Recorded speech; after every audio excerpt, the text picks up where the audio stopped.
క్రీస్తునందున్న ప్రియులందరికీ ప్రేమతో వందనాలు తెలియజేయుచున్నాను. ఈరోజు దేవుడు మనకు చేస్తున్న వాగ్దానం ఏమిటనగా ఇర్మియా గ్రంథం 31వ అధ్యాయం 13వ వచనం. నేను వారికి ఆనందము కలగజేతును. ఆమెన్. నా ప్రియమైన సహోదరి సహోదరులారా, ఆనందంగా జీవించాలని మనం అందరం కోరుకుంటాం. అందుకొరకే సంపాదిస్తున్నాం, అందుకొరకే ప్రయాసపడుతున్నాం కూడా. అయితే సంపూర్ణ ఆనందం, నిజమైన ఆనందం దేవుని యొద్ద మాత్రమే దొరుకుతుంది. దేవునికి మహిమ కలుగును గాక. ఈ మాటలు వింటున్న ప్రేమైన సహోదరి సహోదరులారా, ఆనందం కొరకు ఈ లోకంలో వెతుకుచున్నావా? సినిమాల్లో ఆనందాన్ని వెతుకుచున్నావా? షికారులో ఆనందాన్ని వెతుకుచున్నావా? సంతోషాన్ని, ఆనందాన్ని ఎక్కడ వెతుకుచున్నావు? ఎక్కడా ఈ లోకంలో దొరకదు. ఒకవేళ దొరికినా అది కొంతకాలం మాత్రమే. ఈ లోకం ఇచ్చే ఆనందం క్షణికమైనది, కానీ శాశ్వత ఆనందం మనం ఆరాధిస్తున్న దేవునిలోనే. దేవునికే మహిమ కలుగును గాక. కాబట్టి నా ప్రియులారా, దేవునిలోనే మనముండి ఆయన ఇచ్చే సంపూర్ణ ఆనందాన్ని పొందుకుందాం.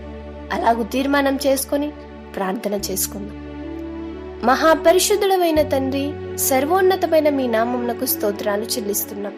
మరి ఒక నూతన దినంలోకి మమ్మల్ని నడిపించి మీ మాటల చేత మమ్మల్ని బలపరిచినందుకు మీకు స్తోత్రము ప్రభు. అవును తండ్రి, ఆనందంగా జీవించాలని, ఆనందంగా గడపాలని ఈ లోకంలో ఉన్న వాటిలో మేము వెతుకుచున్నాం. అయితే ఈ లోక ఆనందం క్షణికమైనదని, నీలో మేము ఉన్నప్పుడే మీరు మాకు సంపూర్ణ ఆనందాన్ని కలగజేస్తారని ఈ ఉదయకాల సమయంలో మాకు వాగ్దానం చేసి మమ్మల్ని బలపరిచినందుకు మీకు స్తోత్రము ప్రభు. ప్రే తండ్రి, ఈ ప్రార్థనలో ఏకీవిస్తున్న మేమందరము కూడా ఈ లోకంలో ఆనందాన్ని వెతకకుండా నీలో ఉండి నీవిచ్చే ఆనందాన్ని పొందుకున్నట్లు అట్టి జీవితాన్ని మా అందరికీ అనుగ్రహించమని, తద్వారా ఈ దిన వాగ్దానము మా అందరి జీవితాల్లోనూ నెరవేర్చమని ప్రార్థిస్తున్నాం. అలాగే ఈ దినం మేమందరం చేస్తున్న పనుల్లోనూ ప్రయాణములోనూ మీరు మాకు తోడుగా ఉండి మమ్మల్ని నడిపించమని ప్రభు అయిన యేసుక్రీస్తు నామంలో అడిగి వేడుకొనుచున్నాము తండ్రి. ఆమెన్. దేవుడు మీకు ఎల్లప్పుడూ తోడైండును గాక.